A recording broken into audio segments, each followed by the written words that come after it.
ሰላም ይብዛላችሁ። ይህንን ድምጽ የምትሰሙ ወንድማችሁ ሄኖክ አክሊሉ ነኝ። እንኳን ለጌታችን ለኢየሱስ ክርስቶስ የሞቱና የትንሣኤው መታሰቢያ ሳምንት ላይ በሰላም አደረሳችሁ። ዛሬ እንግዲህ በዚህ ድምጽ ፋሲካ ምንድነው የሚለውን እንዲሁም ደግሞ ኢየሱስ ክርስቶስ የፋሲካ በግ ለምን ተባለ የሚለውንና በመጨረሻም ደግሞ አዲስ ኪዳንንና ብሉይ ኪዳንን በማነጻጸር የፋሲካን ሚስጥር የምንማርበት ክፍል ይሆናል። እስከ መጨረሻው መልካም ጊዜ ይሆንላችሁ። የቃሉ ፍቺ። የፋሲካን ሚስጥር ለመረዳት ከዘጸአት መጽሐፍ ምዕራፍ 12 ጥናታችንን መጀመር ግድ ይለናል። ፋሲካ ለመጀመሪያዎቹ አይሁዶች ተግባራዊ ክስተት ሲሆን ከነርሱ በኋላ ለመጡ ትውልዶች እውነተኛው ፍጻሜ እስኪመጣ ድረስ ለመታሰቢያነት የተሰጠ በዓል ነበር። በዓል ከመሆኑ በፊት ግን ከምድራዊ ባርነት ያላቀቀ እውነተኛ ተአምር ነበረ። ፋሲካ ማለት ማለፍ ወይም አልፎ መሄድ ማለት ነው። ማለትም በግብፅ ምድር የመጣው መቅሰፍት የእስራኤላውያንን ቤት ማለፉን የሚያመለክት ነው። ዘጸአት ምዕራፍ 12 ከቁጥር 12 እስከ 13 ላይ እንደዚህ ይላል። እኔም በዚያች ሌሊት በግብፅ አገር አልፋለሁ፣ በግብፅም አገር ከሰው እስከ እንስሳ ድረስ በኵርን ሁሉ እገድላለሁ፣ በግብፅ አማልክት ሁሉ ላይ እፈርዳለሁ። እኔ እግዚአብሔር ነኝ። ደሙም ባላችሁበት ቤቶች ምልክት ይሆንላችኋል። ደሙንም ባየው ጊዜ ከእናንተ አልፋለሁ። እኔም የግብፅን አገር በመታው ጊዜ መቅሰፍቱ ለጥፋት አይመጣባችሁም ይላል። በዚህ ክፍል ውስጥ ደሙን ባየው ጊዜ አልፋለሁ የሚለው ወይም አልፋለሁ የሚለው ቃል በዕብራውያን ቋንቋ ትርጓሜው ማለፍ ወይም ፋሲካ ምንለውን የሚያመለክት ነው። የመጀመሪያው ፋሲካ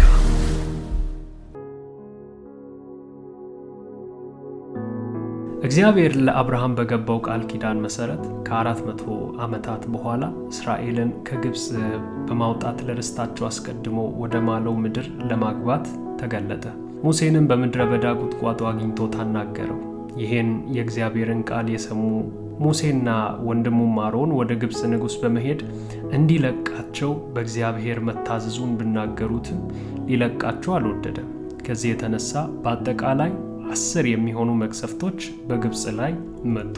እነዚህም የደም መቅሰፍት ማለትም በግብፅ ምድር የነበሩ ወንዞች ወደ ደም መለወጥ፣ ሁለተኛ የጓጉንቸር መቅሰፍት፣ የትንኝ መቅሰፍት፣ የዝንብ መቅሰፍት፣ የእንስሳት እልቂት መቅሰፍት፣ የእባጭ መቅሰፍት፣ የበረዶ መቅሰፍት፣ የአንበጣ መንጋ መቅሰፍት፣ የጨለማ መቅሰፍት የመሳሰሉ ናቸው። በዚህ ሁሉ ውስጥ እግዚአብሔር ደጋግሞ ለፈርዖን ይናገር የነበረው ቃል ያመልኩኝ ዘንድ ሕዝቤን ልቀቅ የሚል ነበር። ነገር ግን የፈርዖን ልብ ደንድኖ ስለነበር ሕዝቡን ሊለቃቸው ዘንድ ፈቃደኛ አልነበረም። ስለዚህ የመጨረሻ የተባለውን ታላቅ መቅሰፍት በምድሪቱ ላይ እግዚአብሔር አመጣ። 10ኛው መቅሰፍት ከሁሉ የሚበልጥና የመጨረሻ ነበረ። እርሱም በግብፅ በኩሮች ላይ የሚመጣ የበኩሮች ሞት መቅሰፍት ነው። ዘጸአት ምዕራፍ 12 ከቁጥር 12 እንደዚህ ይላል። እኔም በዚያች ሌሊት በግብፅ ምድር ላይ አልፋለሁ፣ ከሰውም ከእንስሳትም የተወለደውን የበኩር ልጅ ሁሉ እገድላለሁ፣ የግብፅን አማልክት ሁሉ ፈርድባቸዋለሁ፣ እኔ እግዚአብሔር ነኝ ይላል።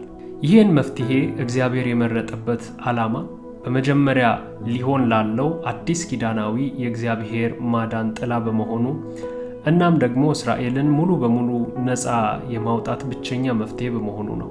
በዚህ መንገድ ካልሆነ በቀር ከባርነት የመላቀቅ ምንም መፍትሄ የለም። ከዚህ በፊት የሆኑ መቅሰፍቶች እስራኤላውያን በመሆናቸው ብቻ ሰፈር በመለያየት የተፈጸሙ ታምራቶች ነበሩ። ማለትም በግብፃውያን መንደር ጨለማ ሲሆን በዕብራውያኑ ሰፈር አይሆንም ነበር። በግብፃውያን ሰፈር ጓጉንቸር ሲመጣ በዕብራውያን ሰፈር አይሆንም ነበር። ነገር ግን የበኩር መቅሰፍት እንዲህ አይደለም። በዛ ሌሊት የሚያልፈው መልአክ ሰፈር አይለይም። አይሁድም ሆኑ ግብፃዊ አይለይም።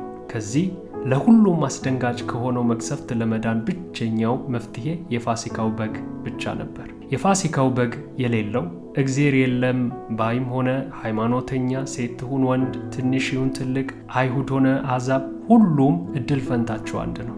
እሱም የእግዚአብሔር ቁጣ ነው። በዚያ ሌሊት ከሚሆነው መዓት ለመትረፍ አንድ መፍትሄ ብቻ አለ።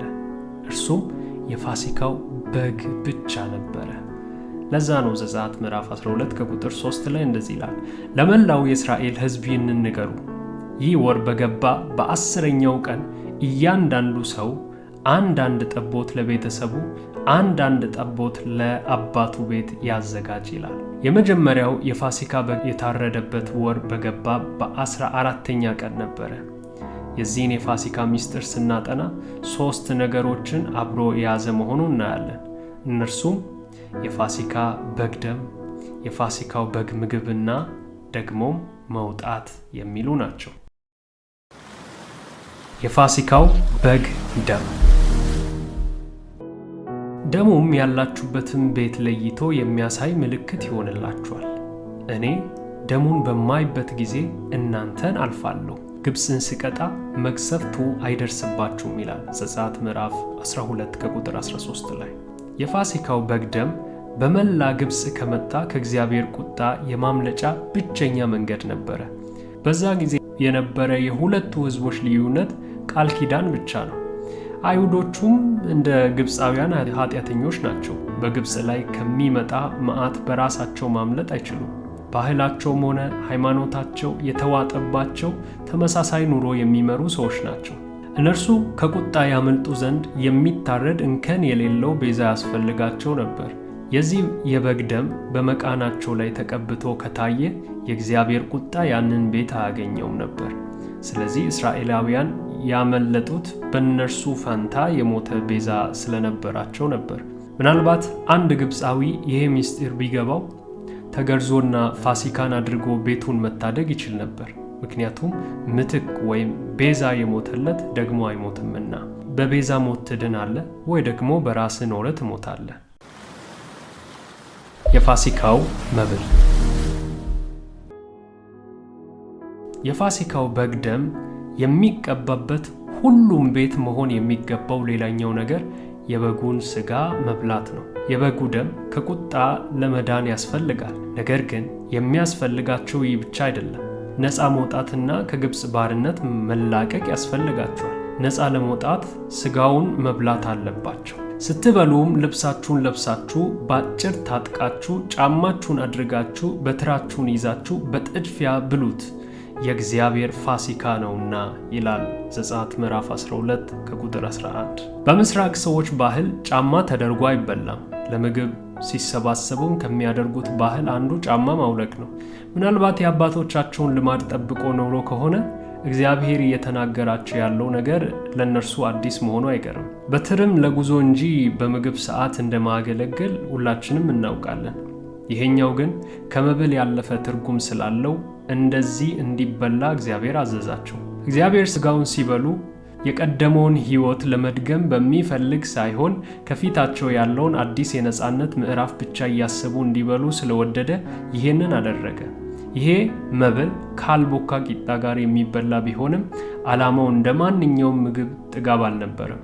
ከባርነት መውጣት ለማይፈልግ ሰው ይህ ሥጋ ትርጉም የለውም። ለመውጣትና ለመሮጥ ከግብፅ እስራት ለአንዴና ለመጨረሻ ጊዜ ለመለያየት እንደናፈቀ ሰው፣ የኋላውን እንደማይመኝ ሰው በመልበስና በመዘጋጀት ወገብንም በመታጠቅ በጥድፊያ ይበላል። ለዛም ነው ይህን ሥጋ ከበሉ በኋላ በዚያው የባርነት ምድር ሌላ ቀንና ሌሊት ያልተጨመረላቸው። በበሉበት በዚያው ምሽት ጉዟቸውን ጀመሩ። ደሙ ከሌለ የሞት ማለፍ የለም። ሥጋው ከሌለ አርነት የለም። መውጣት። ግብፃውያን አገራቸውን በአስቸኳይ ለቀው እንዲወጡላቸው እስራኤላውያንን አጣደፏቸው። አለበለዚያማ ሁላችንም ማለቃችን ነው አሉ። እስራኤላውያን ከራምሴ ተነስተው ወደ ሱኮት ሄዱ። ከሴቶቹና ከልጆቹ ሌላ 600,000 እግረኛ ወንዶች ነበሩ ይላል ዘጸአት ምዕራፍ 12 ከ33 እስከ 37። በዚያው ሌሊት ግብፃውያን ምድራቸውን ለቀው እንዲወጡ አጣደፏቸው። በጥድፊያ ለመሮጥ በመዘጋጀት የበሉት አይሁድ በጥድፊያ ሀገራቸውን ለቀው ወጡ። በጥድፊያ ከባርነታቸው ሙሉ በሙሉ ለመላቀቅ ወጡ።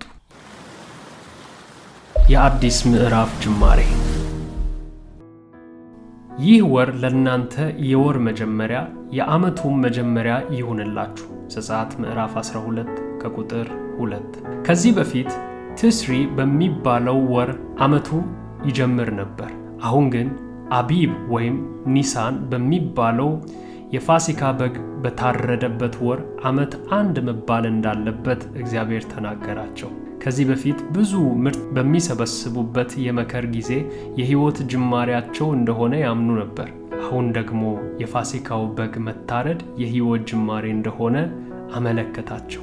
መከር በመሰብሰብና ጎተራ በመሙላት በሕይወት ላይ ምንም አይነት አዲስ ነገር አይፈጠርም። ነገር ግን ፋሲካ ከባርነት በመላቀቅ ወደ ነፃነት የመግባት መንገድ ነው። የፋሲካውን ደም በደጃቸው ቀብቶ ከሞት ያመለጡ፣ የፋሲካውንም ሥጋ በመመገብ ከባርነት የተፈቱ ሰዎች ከፋሲካው በግ የተነሳ አዲስ ምዕራፍ ሆነላቸው። ይሄም የማይለወጥ እውነት ነው። አዲስን ምዕራፍ መጀመር የሚችለው ፋሲካ ብቻ ነው።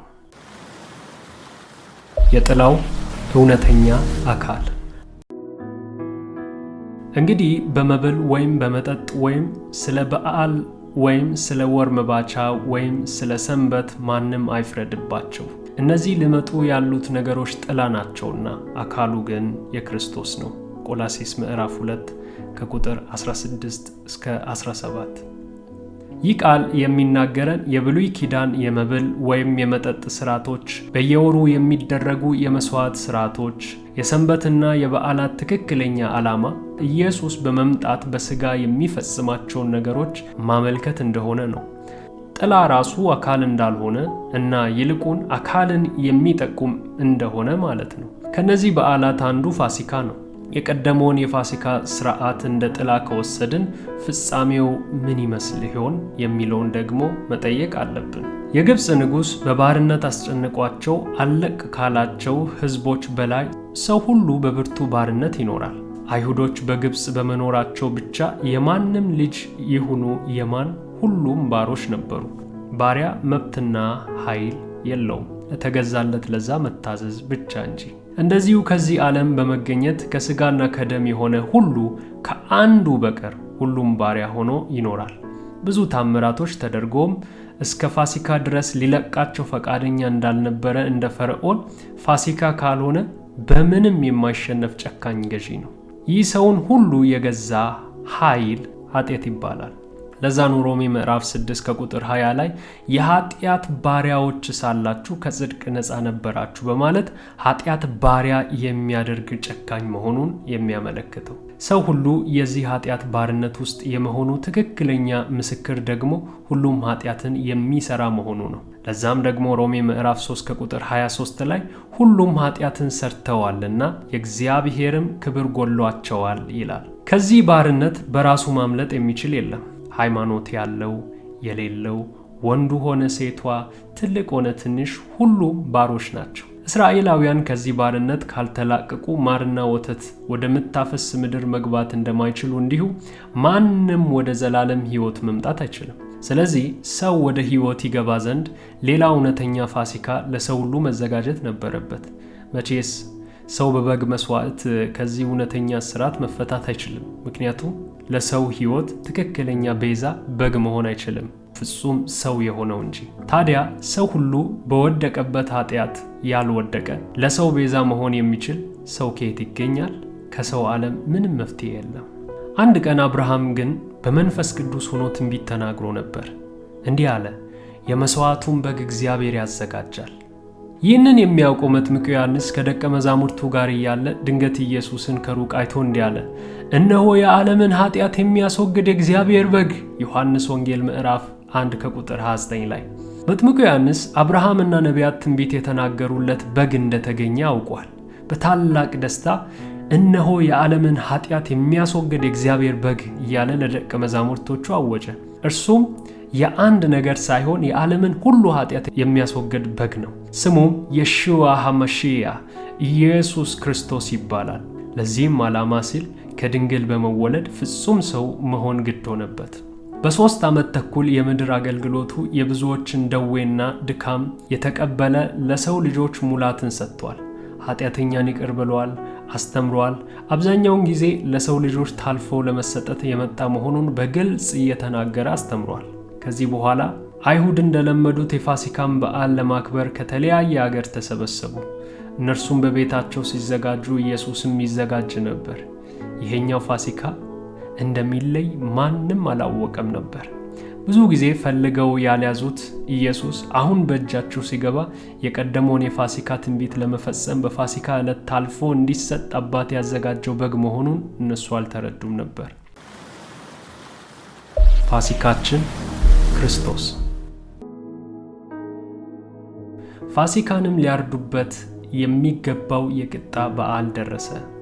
ጴጥሮስንና ዮሐንስንም ፋሲካን እንድንበላ ሄዳችሁ አዘጋጁልን ብሎ ላካቸው። ሉቃስ ምዕራፍ 22 ከቁጥር 8 እስከ 9። ከዚህ በፊት እንደለመዱት የፋሲካን በዓል ለማክበር ኢየሱስና ደቀ መዛሙርቱ ሁሉ ወደ ኢየሩሳሌም መጡ። ለዚህ በዓል ከያሉበት መጥቶ ማሳለፍ የተለመደ ነበርና ኢየሱስም በአይሁድ ልማድ የፋሲካ እራት እንዲዘጋጅ ለጴጥሮስና ለዮሐንስ ተናገራቸው። እነርሱም እርሱ እንዳለው አደረጉ። በዚህ በዓል ላይ እንደለመዱት ጽዋና እርሾ በሌለው ሊጥ የተጋገረ ቂጣ ቀረበ። ይሄ የቀደመውን ፋሲካ የሚያስቡበት የበዓል አከባበር ነበርና፣ ነገር ግን ያልጠበቁት አዲስ ነገር በዚህ ምሽት ተከናወነ። ለብዙ ዘመናት አይሁድ የቀደመውን ከግብፅ አርነት የወጡበትን ቀን በማሰብ ፋሲካን ይበሉ ነበር። ይህኛው ግን የተለየ ነበር። እንጀራንም አንስቶ አመሰገነ፣ ቆርሶም ሰጣቸው። ስለ እናንተ የሚሰጠው ሥጋዬ ይህ ነው፣ ይህን ለመታሰቢያ አድርጉት አለ። እንዲሁም ከእራት በኋላ ጽዋውንም አንስቶ እንዲህ አለ፣ ይህ ጽዋ ስለ እናንተ በሚፈሰው በደሜ የሚሆን አዲስ ኪዳን ነው። ሉቃስ 22 ከቁጥር 19 እስከ 20። አሁን ፋሲካ ከዚህ በፊት ስለሆነው ታሪክ እንዳልሆነ አዲስ ፍጻሜ እንዳለው ራሱ አሳያቸው። ቂጣው ሥጋዬ ነው፣ ጽዋውን ደግሞ አንስቶ ይህ የአዲስ ኪዳን ደሜ ነው በማለት የፋሲካ እውነተኛ በግ መሆኑን አመለከታቸው። በዚህም በተለምዶ ሲያደርጉት የነበረውን የአይሁዳውያን ደቀ መዛሙርት እይታ ቀየረ። በቂጣና በደሙ ራሱን በመመሰል የሚታረደውን ማንነቱን ገለጠላቸው። ከዚህ በኋላ ከግብፅ ለመውጣት ወዳረዱት የቀደመው በግ ወደ ኋሊት አያዩ። የትንቢት ፍጻሜ የሆነው የፋሲካ በግ ታርዶላቸዋልና፣ ፋሲካችን ክርስቶስ ታርዷልና። አንደኛ ቆሮንቶስ ምዕራፍ 5 ከቁጥር 7። በዚህ እስካሁን የቆየውን የፋሲካውን ትርጉም ቀየረላቸው። እነዚህ አይሁዳውያን ደቀ መዛሙርቱ የፋሲካን በዓል በተለየ መንገድ በመረዳት ከዚህ ቀጥሎ ላለው ትውልድ ምስክር ሆነው ሐዋርያ ሆነው በተላኩበት አገልግሎታቸው ይህንን ሰበኩ። ፋሲካችን ክርስቶስ ነው በማለት ከቀደመው ከግብፅ ባርነት ከመውጣት ያለፈ ከኃጢአት ባርነት ነፃ በመውጣት ወደ ዘላለም ሕይወት የመግባትን ምስጢር በክርስቶስ ኢየሱስ እንዳገኙ በማወቅና ይህም ደግሞ ለዓለም ሁሉ እንደሆነ በመረዳት ይህንን ለዓለም ሁሉ ሰበኩ። ፋሲካችን ክርስቶስ ታርዷልና። የኢየሱስ ደም። ሮሜ ምዕራፍ 5 ከቁጥር 9 ላይ እንደዚህ ይላል፣ ይልቁንስ እንግዲህ አሁን በደሙ ከጸደቅን በእርሱ ከቁጣው እንድናለን። በግብፅ ላይ ከመጣው ታላቅ መዓት በበጉ ደም እንደተረፉ፣ ደሙ የሌላቸው በቁጣው ዱላ ሲመቱ ደሙን በመቃናቸው ላይ የቀቡ ሁሉ እንዳመለጡ፣ እንደዚሁ በሰው ሁሉ ላይ ከኃጢአታችን የተነሳ ከነደደው ከእግዚአብሔር ቁጣ ማምለጥ የሚቻለው በእውነተኛው የፋሲካ በግ ደም ብቻ ነው። ኤፌሶን ምዕራፍ 2 ከቁጥር 3 ላይ የሥጋችንንና የልቦናችንን ፈቃድ እያደረግን በሥጋችን ምኞት በፊት እንኖር ነበር፣ እንደ ሌሎቹም ደግሞ ከፍጥረታችን የቁጣ ልጆች ነበርን ይላል። ሐዋርያ ጳውሎስ ካለ ክርስቶስ እርሱም ሆነ አማኞች ሁሉ የኖሩበትን ሕይወት ምን እንደሚመስል ሲናገራቸው በሥጋ ምኞት ወይም በአዳማዊ ባህሪ ስለተመላለስን የቁጣ ልጆች ነበርን እያለ ነው። ልክ ደሙ በበሩ ላይ ያልተቀባለት ግብፃዊ ብቻ ሳይሆን አይሁዳዊ ሁሉ በግብፅ የሚኖር በአምላኩ ቁጣ ይጠፋ ከነበረው በደሙ እንዳመለጡ ማንም በዚህ ዓለም ሆኖ ለዓለሙ ሁሉ በፈሰሰው ደም ካልሆነ የአምላክን ቁጣ ማምለጥ አይችልም። ስለዚህ ሲናገር በፍጥረታችን የቁጣ ልጆች ነን ይላል። ማለትም ከወደቀው ከአዳም በመወለድ ብቻ ሰው ሁሉ የቁጣ ልጅ ነው። በየትኛውም ሃይማኖት፣ ዘር፣ የኑሮ ደረጃ በምንም አይነት ሁኔታ ቢሆንም ከዚህ ቁጣ ማምለጥ አይችልም በፋሲካው በግ ካልሆነ። በክርስቶስ ኢየሱስ ብቸኛ አዳኝነት የሚያምኑ ሁሉ በእርሱ ከቁጣ ያመልጣሉ። እነዚህም ጻድቃን ይባላሉ። እንግዲህ በኢየሱስ ደም መጽደቅ ወይ ደግሞ በቁጣ መኖር እንጂ ሌላ አማራጭ የሰው ልጅ የለውም። አርነት። በአይሁዳውያን ሕይወት እንዳየነው ከቁጣ አምልጠን መልሰን በባርነት ብንኖር ምን ትርጉም አለው? ለዚህም ኢየሱስ ክርስቶስ በሞቱ አርነትን ሰጠን። ሮሜ ምዕራፍ 6 ከቁጥር 5 እስከ 7 እንደዚህ ይላል፣ በሞቱ ከእርሱ ጋር እንደዚህ ከተባበርን በትንሣኤው ደግሞ በእርግጥ ከእርሱ ጋር እንተባበራለን። ከእንግዲህ የኃጢአት ባሮች እንዳንሆን የኃጢአት ሰውነት እንዲሻር አሮጌው ሰዋችን ከእርሱ ጋር እንደተሰቀለ እናውቃለን። ምክንያቱም የሞተ ከኃጢአት ነፃ ወጥቷል ይላል። ነፃ ለመውጣት በኢየሱስ ክርስቶስ መሞት ማመን አማራጭ የሌለው ነው። እኛም በዚህ በእምነት ከእርሱ ጋር በሞቱ እንተባበራለን። ከኃጢአት ነፃ መውጣት ማለት ከስልጣኑ በታች አለመሆን ማለት ነው። ያን ጊዜ የማንፈልገውን ክፉ ነገር በማድረግ ባርነት ከመኖር ነፃ እንወጣለን። ይሄም ወደ ሰማዩ ክብር የመጓዝ መንገድ ነው። ለዚህ አርነት እርምጃ ከኛ የሚጠበቀው እነርሱ ጫማቸውን አድርገው እና በትራቸውን ይዘው በጥድፊያ የፋሲካውን በግ ሥጋ እንደበሉ እኛም ዓለምንና በዓለም ያለውን ክፋት በመጸየፍና ላለመድገም በመወሰን ክርስቶስ እኛን አርነት ሊያወጣን እንደሞተ ማመን ብቻ ነው። በዛው ሌሊት ከእግዚአብሔር ተልኮ ወዲያው እየመራቸው እንዳስወጣቸው ሙሴ አንተንም የሚመራና የሚረዳ መንፈስ ቅዱስ ወደ ልብህ ይመጣና አዲሱን ምዕራፍ ሊያኖርህ ይጀምራል። ፋሲካ በግብፅ ፍቅር አይበላም፣ በአዲስ ሕይወት ናፍቆት እንጂ። ፋሲካ ከእርሾ ጋር አይበላም፣ እርሾ የኃጢአት ምሳሌ ነውና። ነፃ መውጣት ትሻለህ? ያንን ፋሲካ ሲበሉ እንደታጠቁ ጫማቸውን አድርገው ተዘጋጅተው እንደበሉ አንተም ዓለምን፣ ኃጢአትን እና ያንን የባርነት ሕይወት አምርረህ መጸየፍ አለብህ። ቀጣዩ እርምጃ ክርስቶስ ኢየሱስን በሕይወትህ መጋበዝ ነው። ከዚህ በኋላ ያለው ሁሉ እስከ ፍጻሜ ድረስ በመንፈስ ቅዱስ ይጠናቀቃል። ይህም ከግብፅ ወጥተው ወደ ከነዓን እንደተጓዙ አንተም የሰማያዊዋን ጽዮን መዳረሻ አድርገህ ጉዞን ትጀምራለህ። ጉዞን የጀመራችሁም ካላችሁ የተአምራት መና ድርጭቱ ለምለም መንደር ሆነ የታምራት ውሃው ከመንገድ እንዳስቆማችሁ አደራ እላለሁ። ምድረ በዳ ሲሆንም ይሁን ምቹ ጊዜ ሲመጣ የተሻለ አለ እያላችሁ ጉዟችሁን ቀጥሉ፣ አትቁሙ። ርስት አድርገው ተቀብለው እንደገና ከተነጠቁት የተሻለ የማይጠፋና የማያልፍ ርስት አላችሁና።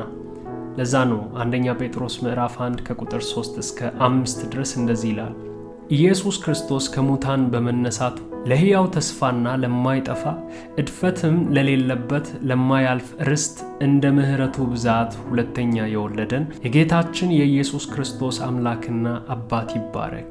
ይህም ርስት በመጨረሻው ዘመን ይገለጽ ዘንድ ለተዘጋጀ መዳን በእምነት በእግዚአብሔር ኃይል ለተጠበቃችሁ ለእናንተ በሰማይ ቀርቶላችኋል ወይም ተዘጋጅቶላችኋል ይላል። ፋሲካ እንዲሆንልህ እና አዲስ ምዕራፍ እንድትጀምር ከወሰንክ እንግዲያውስ አሁን አብረን እንጸልይ። እግዚአብሔር ሆይ ስለምትወደኝ አንድያ ልጅህን ስለ እኔ ኃጢአት ምትክ አድርገህ ስለሰጠኸኝ አመሰግናለሁ። እኔ በራሴ ከቁጣ ማምለጥ የምችልበት ምንም የራሴ መንገድ እንደሌለኝ አምኛለሁ። አንተም እንደማልችል አውቀህ መዳኛ ሰጥተኸኛል። ኃጢአተኛ ነኝ፣ ይቅር በለኝ። በኢየሱስ ክርስቶስ ደም ኃጢአቴን አስወግደህ ከቁጣ አድነኝ። በሞቱ አምናለሁና ከኃጢአታዊ ባህሪ ባርነት ነፃ አውጣኝ። ከዚህ በኋላ እከተልሃለሁ። አንተ አባቴ ነህ፣ እኔም ልጅ ነኝ። አመሰግናለሁ። አሜን።